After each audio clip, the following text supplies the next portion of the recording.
Bulletin की शुरुआत करेंगे बड़ी खबर से। बड़ी खबर लखनऊ से, जहां पर स्वामी प्रसाद मौर्य का विवादित बयान, कार सेवकों पर गोली चलाने पर दिया विवादित बयान। सपा नेता स्वामी प्रसाद मौर्य का बयान, कार सेवकों पर हुई फायरिंग पर बयान। अराजक तत्वों ने तोड़फोड़ की थी, ये कहना है मौर्य का। संविधान की रक्षा के लिए गोली चलवाई, कानून की रक्षा के लिए गोली चलवाई थी, सरकार ने कर्तव्य निभाया था। उन्होंने कार सेवकों पर गोली चलाने को सही बताया है। इसके साथ ही उन्होंने कहा तत्कालीन सरकार ने कर्तव्य निभाया है, अमन चैन के लिए गोली चलवाई थी। उन्होंने कहा कि अराजक तत्वों ने अयोध्या में तोड़फोड़ की थी। तो ये बड़ी खबर आपको बता रहे हैं। अयोध्या में राम मंदिर पर घटना घटी थी, वहां पर बिना किसी न्यायपालिका के निर्देश के, बिना किसी प्रशासनिक आदेश के बड़े पैमाने पर अराजक तत्वों ने जो तोड़फोड़ की थी, तत्कालीन सरकार ने संविधान की रक्षा के लिए, कानून की रक्षा के लिए, अमन चैन का कायम रखने के लिए उस समय जो गोली चलवाई थी, वह सरकार का अपना कर्तव्य था। सरकार ने अपना कर्तव्य निभाया था।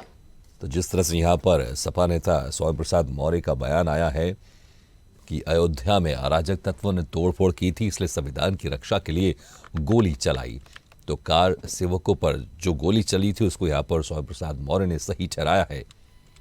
चलिए, तो इसी खास मुद्दे पर हमारे साथ दो मेहमान भी जुड़ रहे हैं। इसी खास मुद्दे पर चर्चा करने के लिए हमारे साथ विवेक पांडे जी, जो कि सपा नेता है, और गौरव जी, जो कि बीजेपी नेता है। आप दोनों मेहमानों को बहुत बहुत स्वागत है हमारे इस खास चर्चा में। सबसे पहले विवेक पांडे जी, जिस तरह से आपके नेता अखिलेश यादव कह रहे हैं कि हमें राम जी का बुलावा आएगा तो हम जाएंगे, लेकिन वहीं दूसरी तरफ वो कुछ ऐसे जख्म है जो पुराने हो चुके हैं, तो उसको फिर से यहाँ पर कुरेदने की कोशिश की जा रही है।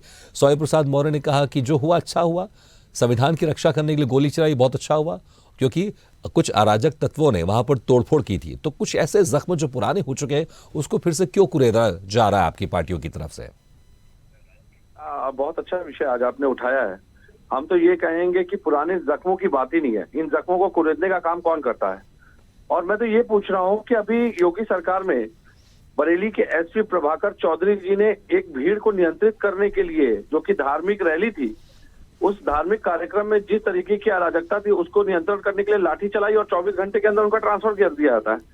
तो मैं तो ये सवाल उठाऊंगा कि जब कोई विधिक प्रारूप में कोई कार्रवाई करता है तो उस पर सवाल किस बात के लिए उठाया जाता है? दूसरी बात, आज कार सेवकों का नाम लेने वाले क्या कार सेवकों को सम्मान दे रहे हैं? चंपत राय जी के बयान क्या लोगों ने सुने नहीं है कि कार सेवकों के लिए उन्होंने किस तरह के शब्दों का प्रयोग किया?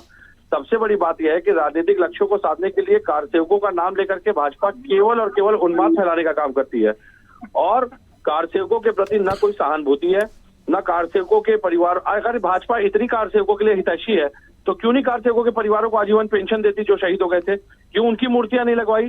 क्यों उनका उपवन नहीं बनवाया? भाजपा के पदाधिकारियों ने जो चंदों जमीनों में भ्रष्टाचार किया, क्यों कार सेवकों के परिवारों को वहां जमीन आवंटित नहीं की गई कि वहां घर बना करके रह सके?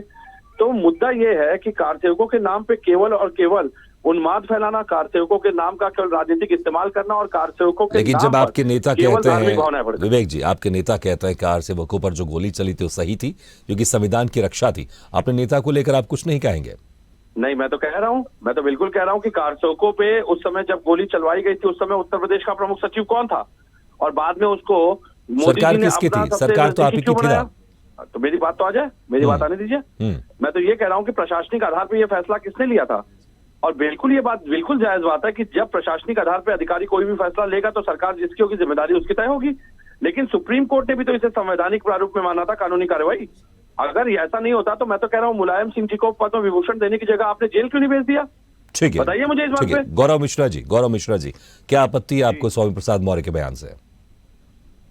देखिए, स्वामी प्रसाद मौर्य मानसिक रूप से एक विक्षिप्त व्यक्ति है, एक पागल कुत्ते जैसे उनके हालात हैं, क्योंकि वो अगर अपने चैनल पे सुबह सुबह इस तरीके की बातें करवाएंगे जो कि गिरे हुए शब्दों से है, तो फिर मुझे लगता है कि ये डिबेट नहीं हो पाएगी। सुन लीजिए गौरव जी, अपनी बात रखिए, लेकिन शब्दों को थोड़ा संयम रखिए। किस तरह की भाषा शैली है? अरे स्वामी प्रसाद का तो नहीं पता, फिलहाल तो ये भौंकी रहे बैठ करके। तो सुनिए ना गौरव जी, शब्दों को थोड़ा संयम रखिए, अपनी बात रखिए, लेकिन शब्दों का आप थोड़ा सही तरह से इस्तेमाल कीजिए प्लीज। जी कंटिन्यू मेरा कीजिए ये गौरव जी। कहना है कि आप क्या आलोचना मुलायम करिए, सिंह जी मैं ने उसके लिए नहीं रोक स्वीकार रहा, किया? लेकिन आप मर्यादित शब्दों में करिए ना। मुलायम सिंह जी ने स्वीकार नहीं किया था कि अगर गोली नहीं चलवाते तो मुसलमान हमारे साथ नहीं आते। तो आप कार्रवाई करते, अगर वो गलत था तो, अगर वो गलत था तो आपने कार्रवाई क्यों नहीं की? अगर मुलायम सिंह जी ने गलत कृत्य किया था तो सुप्रीम कोर्ट ने उसे संवैधानिक कैसे माना? ये संदिग्ध डिग्री वाले सुबह सुबह बैठ ठीक है विवेक जी, विवेक जी, विवेक जी, आपने बोला, विवेक विवेक जी आपने बोला, गौरव जी ने आपकी बात सुनी, अब गौरव जी की बात सुन मैं तो सुन लीजिए। रहा था, लेकिन इन्होंने जब उनको भौंकने वाला कुत्ता बोल नहीं दिया, ठीक है, ठीक है, स्वामी ठीक है, प्रसाद आपने मौर्य जी को, आपने तो आपत्ति मुझे दर्ज लगता है कराई, कि मैंने भी मर्यादित उनको बातें ताकीद नहीं कर कर दिया। सकते हैं। ठीक है, ठीक है विवेक जी, आपने मैं आपत्ति स्वीकार दर्ज करता कराई, हूं कि आपने- मैंने भी उनको बिल्कुल, कह बिल्कुल, दिया मैं मर्यादित स्वीकार करता भाषा में आप अपने बात रखें। ठीक है बिल्कुल बिल्कुल बिल्कुल। गौरव जी सुन लीजिए विवेक जी, गौरव जी कंटिन्यू। भागीरथ जी, स्वर्गीय मुलायम सिंह यादव जी ने स्वयं ये स्वीकार किया, उनके बयान है, गूगल पर जाकर के देख ले, सर्च कर ले, मिल जाएगा। उन्होंने कहा हम गोली नहीं चलवाते तो मुसलमान हमारे साथ नहीं आते और जरूरत पड़ेगी तो आगे भी ऐसा करते। ऐसा उनका बयान है, रिकॉर्डेड बयान है, कोई ये कपोल कल्पित बातें नहीं है। ठीक है, अभी तो स्वामी प्रसाद के बयान की बात कर लेते हैं, वो भी इसी बयान का समर्थन कर रहे हैं, इसी बात का समर्थन कर रहे हैं। इनको राजनीतिक नहीं मिला है। भारतीय जनता पार्टी के लिए राम मंदिर मुद्दा कभी भी राजनीति का मुद्दा नहीं रहा है। कार सेवकों का बलिदान व्यर्थ नहीं जा सकता।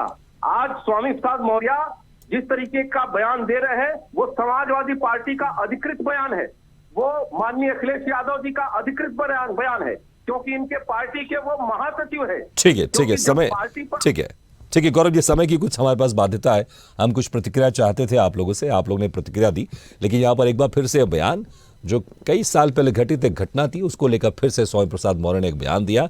हालांकि स्वामी प्रसाद मौर्य लगातार विवादित बयान देते आ रहे हैं, एक और बयान उनके खाते में जुड़ गया है जो कि विवादित है फिर से। ऐसे ही वीडियो के लिए लाइक करें, शेयर करें, फॉलो करें और YouTube पर जाकर सब्सक्राइब करें और बेल आइकन को दबाना ना भूलें। और ताजा तरीन अपडेट के लिए स्वदेशलाइव.com पर जरूर जाएं।